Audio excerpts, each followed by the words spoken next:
ఈరోజు బీజేపీ పక్ష నేత మహేశ్వర్ రెడ్డి గారు మాట్లాడుతూ కాంగ్రెస్ మీద లేనిపోయిన ఆరోపణలు, ముఖ్యమంత్రి మీద ఆరోపణలు చేస్తే నేను పెద్ద నాయకునైతా, శాసనసభలో ప్రతిపక్ష నాయకులుగా గుర్తిస్తలేరు కాబట్టి కాంగ్రెస్ మీద ఆయన నోటికి వచ్చినట్టు మాట్లాడితే నన్ను లీడర్గా గుర్తిస్తారని చెప్పి ఇవాళ మహేశ్వర్ రెడ్డి గారు మాట్లాడడం సిగ్గుచేటు.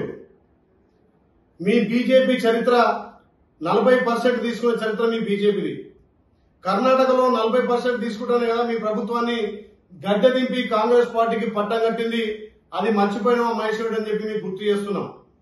మీ బీజేపీలో అవినీతితో కూడుకున్నటువంటి గాలి జనార్దన్ రెడ్డిని, యడ్యూరప్పను మళ్లీ ఇవాళ మీ బీజేపీలో చేర్చుకుంది మీది కాదా? అవినీతిలో కూడుకుపోయిన పార్టీ మీది. ఇలా ధరణి మీద మాట్లాడుతున్నావు మహేశ్వర్ రెడ్డి గారు. గతంలో మీ రాష్ట్ర అధ్యక్షుడు బండి సంజయ్ గారు మేము ధరణి తీసేయం, మేము ధరణి ఉంచుతాం, పథకాలన్నీ కొనసాగిస్తామన్నారు. మరి మేము అధికారంలో వచ్చినటువంటి 115 రోజులనే ధరణి మీద మా గౌరవ ముఖ్యమంత్రి రేవంత్ రెడ్డి గారు కమిటీ వేసి దానికి కోదండరాం గారిని చైర్మన్ గా వేసి, ఐఏఎస్ ఆఫీసర్ నవీన్ మిట్టల్ గారిని, అదేవిధంగా కొంతమంది సభ్యులు వేసి ఇలా 2000 అప్లికేషన్లను క్లియర్ చేసింది కాంగ్రెస్ పార్టీ కాదా?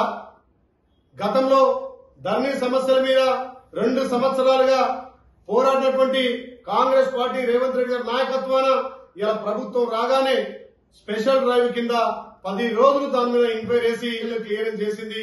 ఎలక్షన్ కూడా రావడం వల్ల ఆ ధరణి పెండింగ్ లో ఉంది తప్ప ధరణిని క్యాన్సిల్ చేసి భూమాతగా కొత్తగా మళ్లీ రైతులకు అనుసంధానం చేసి ధరణి చట్టాన్ని రద్దు చేసి భూమాత చట్టం తెచ్చింది కాంగ్రెస్ పార్టీ కాదా?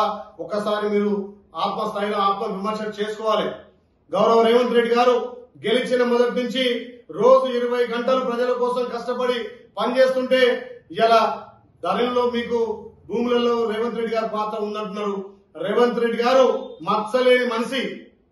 ఆయన ఏ ఒక్క చిన్న తప్పు కూడా చేయకుండా ఇలా టీఆర్ఎస్ పార్టీ చేసినటువంటి ఒక్కొక్క తప్పిదాలను వెలికి తీసుకుంటూ టీఆర్ఎస్ పార్టీ చేసినటువంటి రాష్ట్రంలో అప్పులను తీర్చుకుంటూ ఇలా రైతులకు, కార్మికులకు, కర్షకులకు ఎన్నో సంక్షేమ పథకాలు అందించి ఇలా మేము వచ్చిన 100 రోజుల్నే 30,000 ఉద్యోగాలు ఇచ్చిన చరిత్ర కాంగ్రెస్ పార్టీది. వీటన్ని మర్చిపోయినవా ఇలా మహేశ్వర్ రెడ్డి గారు అని చెప్పి మీకు గుర్తు చేస్తా ఉన్నాం. చిల్లర మల్ల రాజకీయాలు బంద్ చేసుకోవాలి. కమిషన్ల పార్టీ మీది, కమిషన్ల చరిత్ర మీది. ఇలా రాష్ట్రంలో ఇలా ఎంతో మందికి బిల్లులు పెండింగ్ ఉంటే ఇలా ఒక్కొక్క బిల్లులు చేర్చుకుంటూ వాళ్లకు మళ్లీ పనులు పురోగతిలో పడడానికి చేస్తుంటే 8-9% కమిషన్ తీసుకొని చెప్తున్నావు. ఏ ఒక్కటన్నా నిరూపించగలుగుతావా? కమిషన్ల చరిత్ర మీది. ఇలా బీఆర్ఎస్, బీజేపీ ఇలా చీకటి ఒప్పందంతో మీరు ఎక్కడెక్కడ డమ్మీ క్యాండిడేట్ పెట్టిరో ఇలా తెలంగాణ ప్రజలు గమనిస్తున్నారు. ఇలా అసలు మీ రాజాసింగ్ ఏ పార్టీలో ఉండి చెప్పగలుగుతావా? నీ గెలిచిన ఎమ్మెల్యేలు నీకు సహకరిస్తున్నారా? నీకు ప్రతిపక్ష నాయకుడిగా గుర్తించకపోతేనే కదా ఇలా రాష్ట్ర గౌరవ ముఖ్యమంత్రి మీద రేవంత్ రెడ్డి గారి మీద విమర్శ చేస్తున్నావు. విమర్శ చేసేటప్పుడు మీ పార్టీ చరిత్ర కనుక్కోవాలి. ఇలా మొన్ననే సుప్రీంకోర్టు కూడా మీ పార్టీని ముట్టకాయ వేసింది. ఇలా ఈడీ పేరు మీద, సిబిఐ పేరు మీద, ఐటీ పేరు మీద ఎన్నో కంపెనీలను బెదిరించి 6,000 కోట్ల బాండ్లు తీసుకుంది మీ పార్టీ కాదని అడుగుతున్నాం. కాంగ్రెస్ పార్టీ మచ్చలేని పార్టీ, 135 సంవత్సరాలు చరిత్ర గల పార్టీ.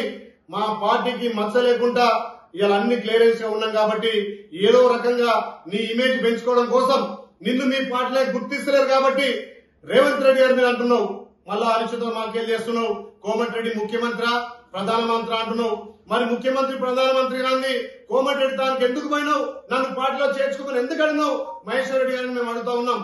ఇలా ఒక్కొక్కరుగా కాంగ్రెస్ పార్టీలో కాంగ్రెస్ ప్రజాపాలన చూసి అందరూ ఉన్నటువంటి గతంలో ఉన్నటువంటి మంత్రులు గాని ఆ గడిల పాలన బంద్ చేసుకుని ఇలా ప్రజాపాలన రేవంత్ రెడ్డి గారి నాయకత్వంలో కాంగ్రెస్ లో చేరుతుంటే తెలంగాణలో సుమారు 15 సీట్లు కాంగ్రెస్ పార్టీ భారీ మెజార్టీతో గెలుస్తుందని అక్కస్తోటే ఇలా ఈ చిల్లర మల్లర రాజకీయాలు చేస్తున్నాం. మహేశ్వర్ రెడ్డి గారు ఒక్కసారి రేవంత్ రెడ్డి గారి మీద గాని కాంగ్రెస్ పార్టీ మీద మాట్లాడే నైతిక విలువ లేదు. ఎంబడే రేవంత్ రెడ్డి గారికి క్షమాపణ చెప్పాలని చెప్పి కాంగ్రెస్ పార్టీ డిమాండ్ చేస్తా ఉన్నాం.